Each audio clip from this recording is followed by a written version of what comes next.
பீச்சில் வந்துட்டு ரொம்ப ஹாட்டாக இருக்குது, ஏதாவது கூலிங்கான இடத்துக்கு போகலான்னு சொல்லிட்டு ஃப்ரூட் ஷாப்புன்னு ஒரு கடைக்கு வந்து என் ஃப்ரெண்டு கூட்டிகிட்டு வந்திருந்தாங்க. அங்கே போய் அந்த மெனு கார்டை பார்க்கவே எனக்கு பயங்கர ஷாக் ஆயிடுச்சு. ஒரு டொமேட்டோ ஜூஸ் வந்துட்டு ₹120 போட்டிருந்தாங்க.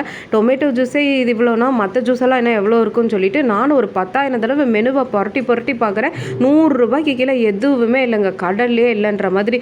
நம்ம பட்ஜெட்டுக்கு என்னடா ஒன்றுமே இல்லைன்ட்டு கடைசி பக்கத்தை பார்த்தா ₹100 கீழே சில ஐட்டம்ஸ் வந்து தென்பட்டுச்சு. எனக்கு அப்படியே வந்துட்டு குதூகலமாக இருந்தது.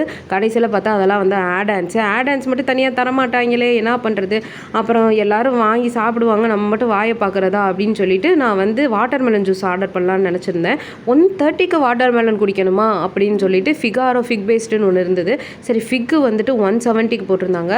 ஃபிக்கு 170க்குனா அது ஒர்த்தாக இருக்கும்னு நினச்சி நான் வந்துட்டு அதை ஆர்டர் பண்ணேன். ஆனால் எனக்கு அந்த டேஸ்ட் வந்துட்டு பிடிக்கவே இல்லை. நான் ட்ரைடு ஃபிக்கு போடுவாங்கன்னு நினச்சேன், இது வேறு ஏதோ மாதிரி இருந்துச்சு, எனக்கு பிடிக்கலை. கடைசியில் என் ஃப்ரெண்டு வந்துட்டு அந்த ஏசி காற்று வாங்க வந்தா பார்த்தீங்களா, அவள் எதுவுமே ஆர்டர் பண்ணலை. கடைசியில் நான் தான் 179 வந்துட்டு மொய் எழுதிட்டு வந்தேன்.